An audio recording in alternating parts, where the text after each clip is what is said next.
Shalom Uvracha, le passage pour le Chafret qui se lève le 28, qui se lève. Vehine, voici, Shlosh Levushim Elu, ces trois habits cités auparavant. Donc la pensée, la parole et l'action. Mais à Torah, Mitzvotea, ces habits de la Torah qui sont formés de par la Torah et ses commandements, la pensée de la Torah, l'action de la Torah, c'est-à-dire les mitzvot, l'accomplissement des mitzvot, la parole de la Torah.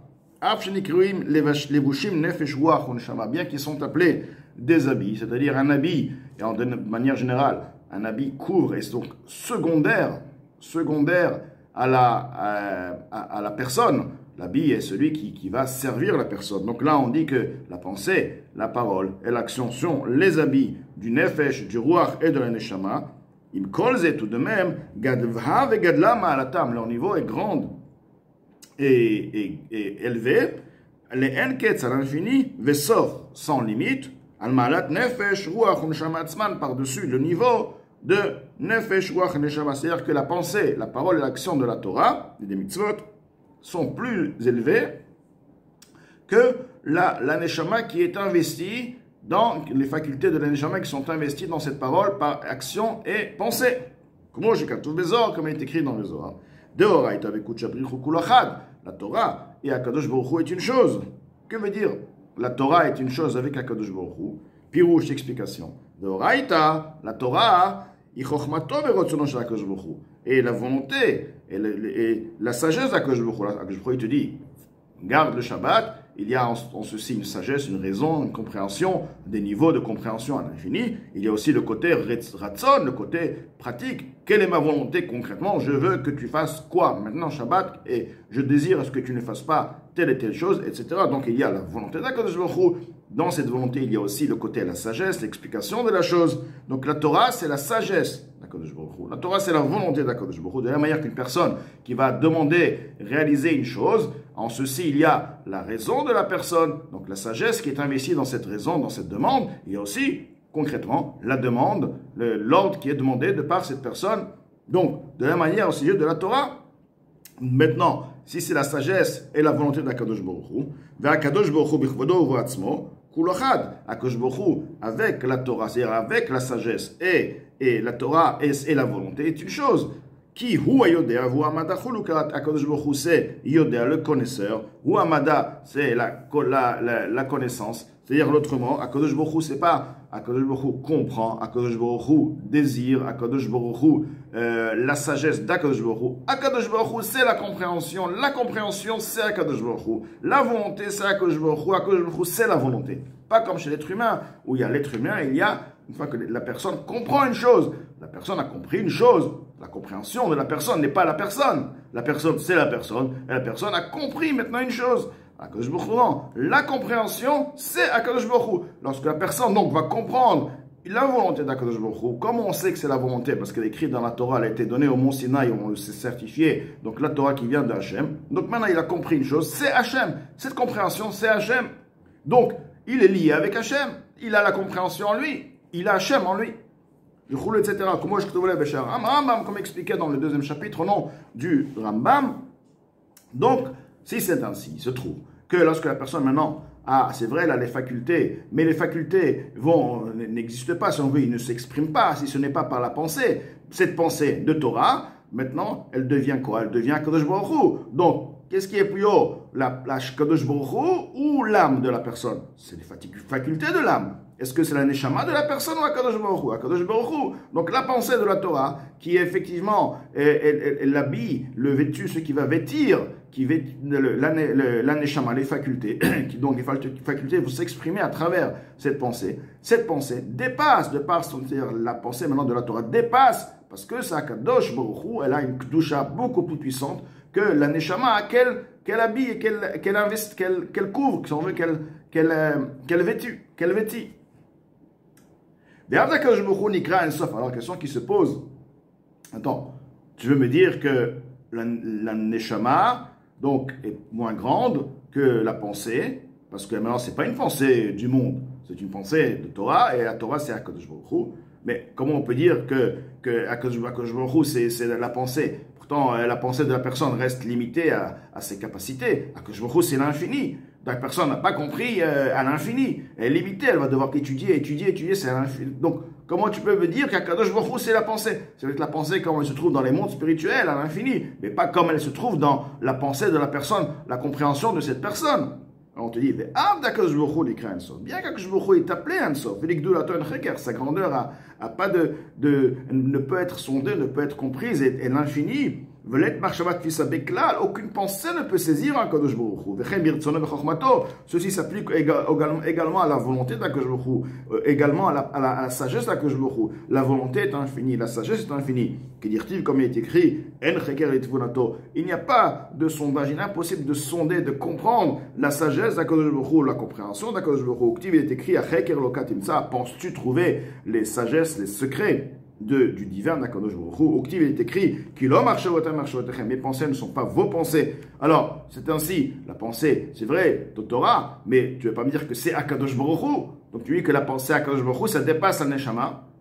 Il est, à ce sujet-là, c'est justement Al-Zehamou. Sur ceci que nos sages ont bien dit, justement là où tu vas trouver la grandeur d'Akadosh Baruch Hu, comme dans la grandeur vraiment à l'infini d'Akadosh Baruch Hu. Donc la grandeur d'Akadosh Baruch Hu qui est l'infini, c'est là où tu vas trouver également, au même endroit même, l'anava, le surveillant l'anava, Akadosh Baruch Hu, il s'est, comme on dit, il s'est limité. On voit comment il est humble. Donc, la discrétion d'Akadosh Baruch Hu, comment Akadosh Baruch Hu s'est rendu petit pour pouvoir s'investir dans la pensée de la personne.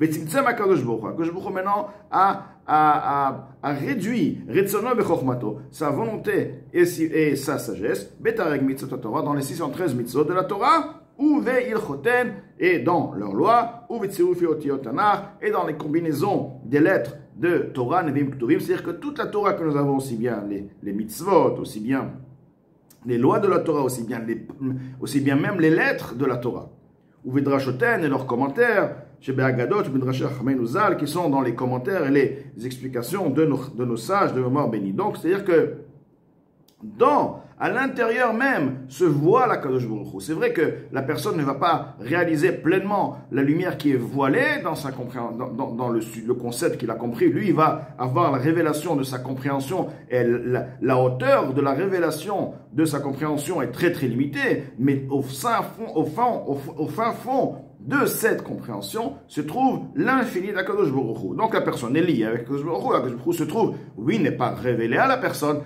n'a pas connaissance de cette infinité. Tout de même, elle se trouve à l'intérieur de la sagesse que la personne a compris, de la Torah que la personne a étudiée. Birde, ceci, Hachem a donc limité si on veut, à réduire la révélation. Donc c'est une réduction de la révélation de sa puissance, de sa sagesse, pour que chez Kol Neshama Oruach Venefesh, que toute Neshama Oruach Venefesh, chez Begouf Adam, se trouvant dans le corps de l'être humain, pourra la comprendre de par sa connaissance, la connaissance de chaque personne, à la hauteur de chaque personne, ou les Kaiman, et pouvoir les réaliser, tout ce qui est possible de réaliser dans ce monde-ci, même assez d'Ibur ou Marshava, de par l'action, de par la parole et de par la pensée, c'est à travers cette mitzvah, cette étude que la personne maintenant va réaliser,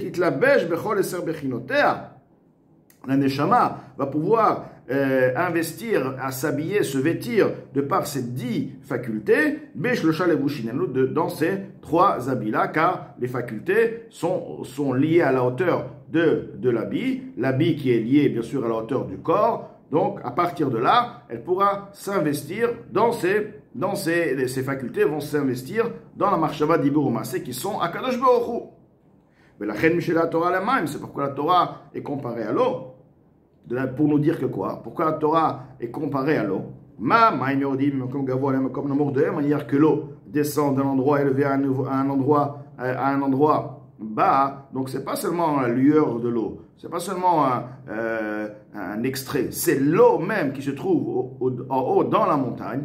La nature de l'eau est d'essayer de descendre dès qu'il y a un moyen pouvoir descendre de niveau de l'eau. En elle, cette si on veut, cette nature de pouvoir descendre, de vouloir descendre et de descendre. À l'exception des autres choses matérielles, donc, ils n'ont pas en eux cette nature. Donc, maintenant, lorsque l'eau va descendre, c'est l'eau même, l'essence même de l'eau, l'existence même qui se trouvait dans le niveau supérieur, qui va se retrouver dans le niveau inférieur. Car la Torah, comme elle se trouve en haut, Yardam, comme Kvoda, elle est descendue de l'endroit même de son honneur. L'honneur, c'est quoi? C'est quel endroit de son honneur? C'est la volonté, c'est la sagesse, HaKadosh Baruch Hu. Voraita avec Kutchuch HaKulachad, Oraita la Torah et Hashem, Kutchabrichu, le Saint, béni, Brichu, qui est béni, le Saint qui est béni dans HaKadosh Baruch Hu. Kulachad, la Torah et HaKadosh Baruch Hu est une chose. Donc, Velet Marshavatis Abeklal, et ce niveau donc de Kutchabrichu et de la Torah, donc aucune pensée ne peut saisir en lui comme elle se trouve effectivement dans les mondes supérieurs, dans l'endroit de son honneur, dans son origine. Ou Bisham Nassai, de là, elle est partie faire un voyage.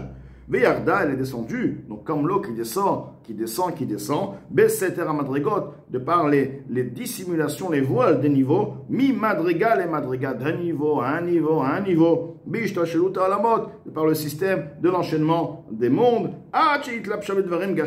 jusqu'à ce qu'elle s'est introduite dans les sujets matériels, Vinyane Olam Hazeh, et les sujets de ce monde-là, Shenro Mitzot Torah Kekulam, qui sont comme la majorité des mitzvot de la Torah, comme tout, c'est-à-dire la majorité, elle a la même puissance que tout, on dit Rov, c'est comme tout, donc la majorité des mitzvot de la Torah, comme toutes les mitzvot, Vilchoten et leur halachot, les lois, Obitzirufi Otiot Gashmiot, aussi elle est descendue, lorsque nous trouvons les combinaisons des lettres, Aleph, Bet, ça fait Av, donc c'est une combinaison de Aleph et Bet. Dans ce Aleph et Bet, il y a aussi donc la lumière d'Akadosh Baruch Hu, la sagesse d'Akadosh Baruch Hu, Bédio, dans l'encre. C'est pourquoi on voit que le Sefer Torah a une Kedusha, une sainteté. L'encre même par laquelle le mot a été écrit a en lui une sainteté. C'est la lumière d'Hachem qui s'est investie dans cette écriture-là, à la Sefer sur le livre, et Srim Erba Sfarim, les 24 livres, Sheba Torah Nevi'im et Ktuvim, qui composent la Torah, Nevi'im et Ktuvim,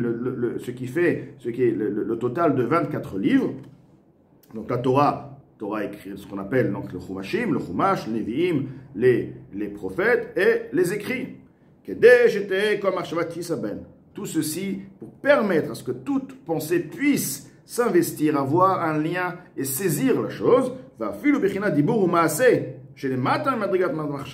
le niveau de la parole, même le niveau de l'action, pas seulement la pensée, même la parole et l'action qui sont moins puissants que la pensée. Elle aussi va pouvoir se saisir dans la Torah et les mitzvot, elle va pouvoir s'investir dans la Torah et les mitzvot. Donc il se trouve que quand l'Admour Hazaken nous explique que la question, comme nous avons dit, mais comment la Torah est une chose, oui, mais la Torah, comme elle se trouve en haut, pas comme elle se trouve dans la pensée de la personne. La pensée, chacun avec sa pensée, et aussi puissant qu'il puisse être, ça reste tout de même limité. Et à Baruch Hu, c'est limité, effectivement. Mais dans la pensée de cette personne va s'introduire la Torah qui est descendue d'un niveau à un niveau, comme l'eau qui descend à un niveau, lorsque l'eau va se trouver en bas. C'est la même eau, la même goutte d'eau qui se trouvait en haut, qui se trouve en bas, effectivement. Seulement quoi? La Torah n'est pas révélée à la personne comme elle est révélée en haut. Effectivement, la personne n'aura aucune connaissance du niveau, mais elle se trouve, la Torah c'est Akadosh Baruch Hu. Akadosh Baruch Hu lui-même se trouve dans cette pensée. Donc la personne est reliée avec donc la marshava c'est Akadosh Baruch Hu. On revient au premier point, donc quoi la marshava dibur u'maaseh de Torah mitzvot dépasse les facultés de la neshama, sont bien plus élevées que la neshama, car la Torah et Akadosh Baruch Hu est une chose, donc les facultés maintenant de la marshava dibur u'maaseh sont eux-mêmes Akadosh Baruch Hu.